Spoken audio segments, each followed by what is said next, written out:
Hey, this is Dave for Dave is Just Dave, where we explore abuse recovery with an eye towards positive attraction in the future.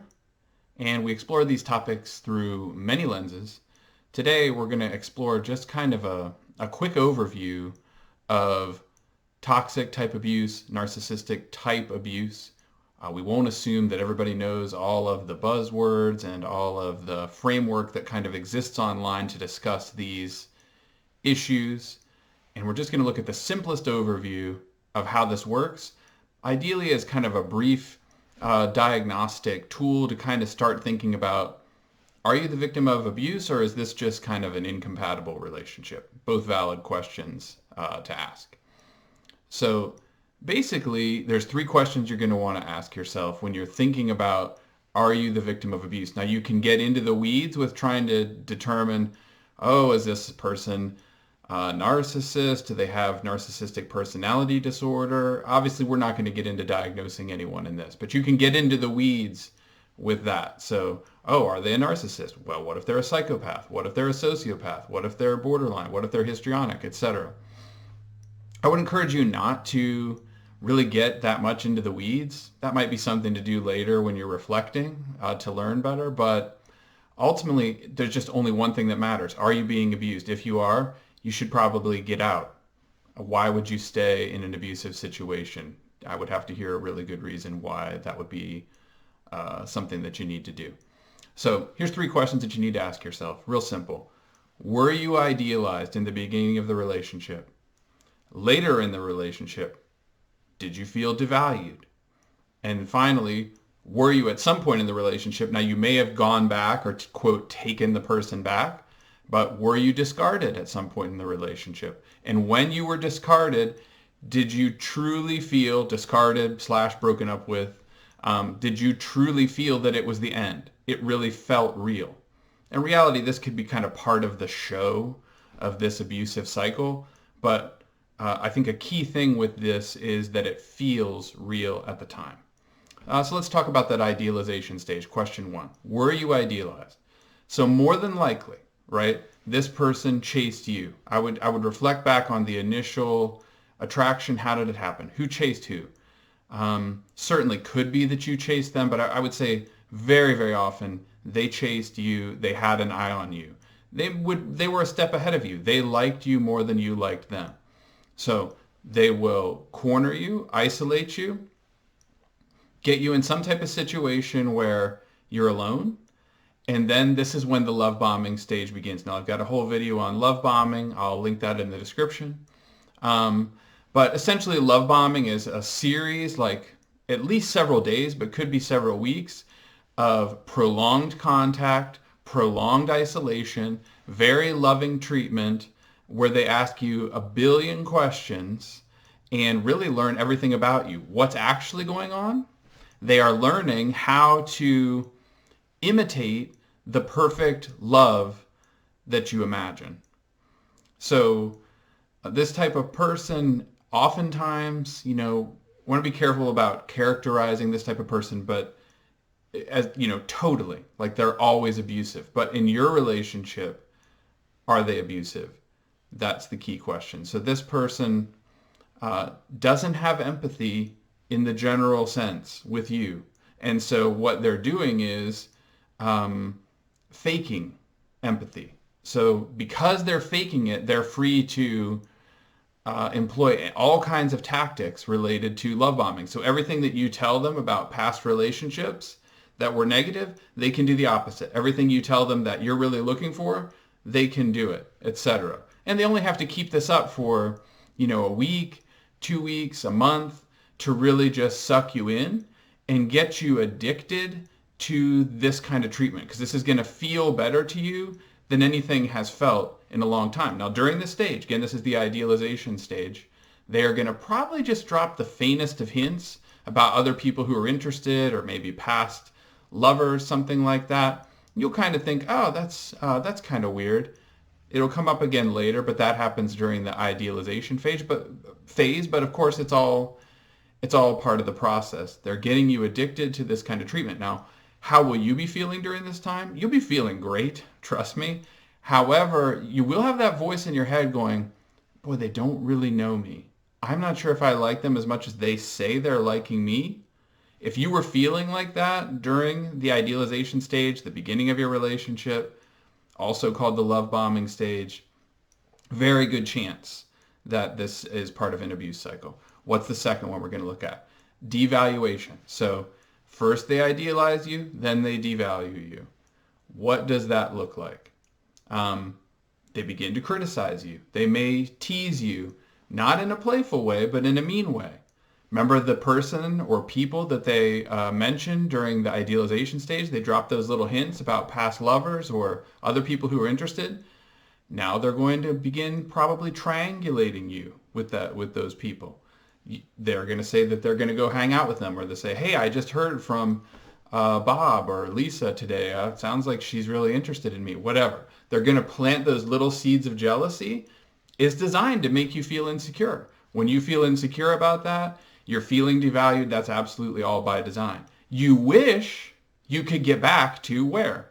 Stage one, the idealization stage, when they were love bombing you, so interested in you, telling you you're so amazing, having amazing sex. You got addicted to the idealization stage. Now as they devalue, criticize, triangulate, you want to get back there. So now you begin to try to get back there, and you start to really expend tons of energy on it.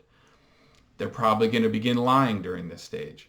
They might begin sort of gaslighting you, probably just by an extreme form of lying, laughing at your paranoia, etc. I've got a video on gaslighting. I'll link that in the description.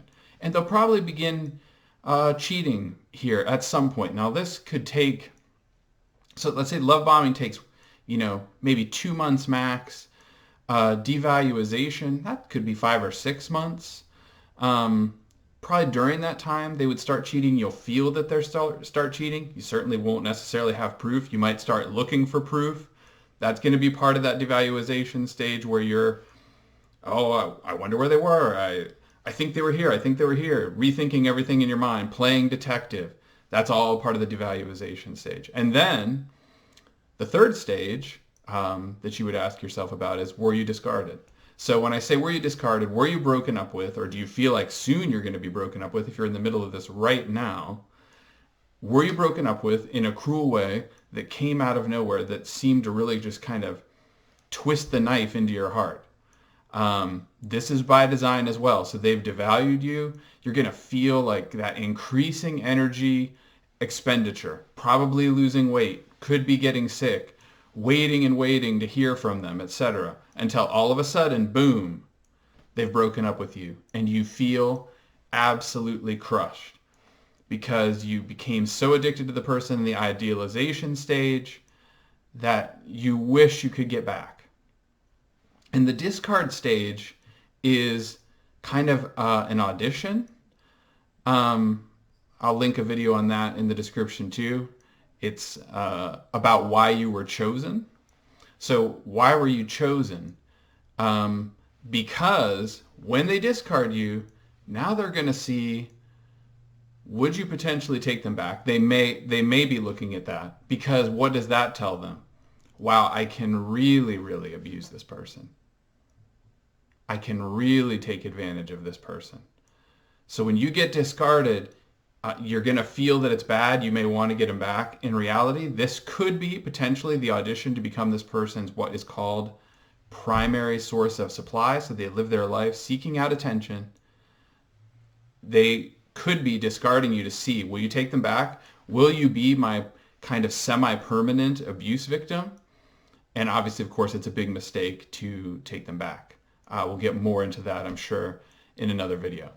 But that's it. That's that simple. Were you idealized? Were you devalued? Were you discarded? Were you love bombed? Were you triangulated? Were you broken up with in a cruel way? If these things happen, it's super, super likely that this is part of an abuse cycle and not just simple incompatibility.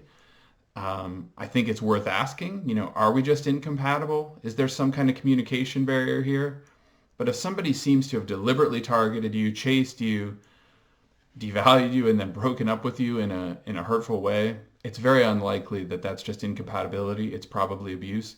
So try and get into a no contact state and try not to take them back if you've been recently let out. If you're in it right now, you're going to have to try and steel yourself to get out. We'll do separate videos about that. But like I always talk about, the 5 steps. You want to forgive yourself for getting yourself into this relationship. You weren't quite aware. You didn't know how to prevent it. Now you're becoming aware. Take responsibility. You heard that voice during the idealization stage saying, boy, this doesn't seem quite right. Why is this person so into me? I'm not quite as into them. Take responsibility for that. Resolve to learn, because you heard the voice. Now you're going to resolve to learn to just listen to the voice that was there anyway. While you're in it now, or if you've just been broken up with, please take care of yourself. Please eat, exercise, socialize. It's so important. Whether you've broken up with them yet or not, whether you've been discarded yet or not, stand up for yourself. Take care of yourself. And lastly, it's only natural to ruminate. It's only natural to speculate, but do not ever share your rumination and your speculation with your abusive partner. Why? Because every time you reach out to them, you give them the power not to respond. When you share your kind of detective work, you just help them to become a better abuser. It makes them aware of all the things that you know and that they should take extra pains to hide. If you're searching for that, ooh, I'll find the smoking gun that'll finally prove I should break up with them. You may find it by not sharing your rumination. I would encourage you to get out anyway, but a lot of people really need that smoking gun kind of piece of evidence that they're cheating. Here's the thing I'd ask you to consider.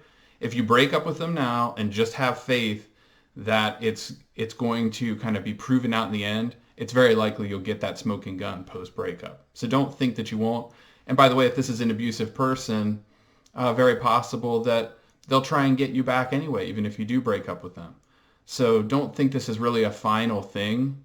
It should be a final thing. You shouldn't want to even be with them at all. But I understand when you're in the throes of it, you probably do. But if you can find the strength to break up with them, boy, that would be outstanding. Like always, when we discuss these issues, even in a simple way like this, just a brief overview of the whole process, there could be discussions, disagreements. Love to see those in the comments. If you find this helpful, if you think somebody you know is going through this, I'd appreciate it if you'd give it a share to them, have them take a look at it. Would really help me. Possibly think about giving this video a like or a subscribe to the channel. That would help me as well. Thanks for taking a look at this, and stay tuned for more videos on the topics of abuse, recovery, and positive attraction. Thanks for watching.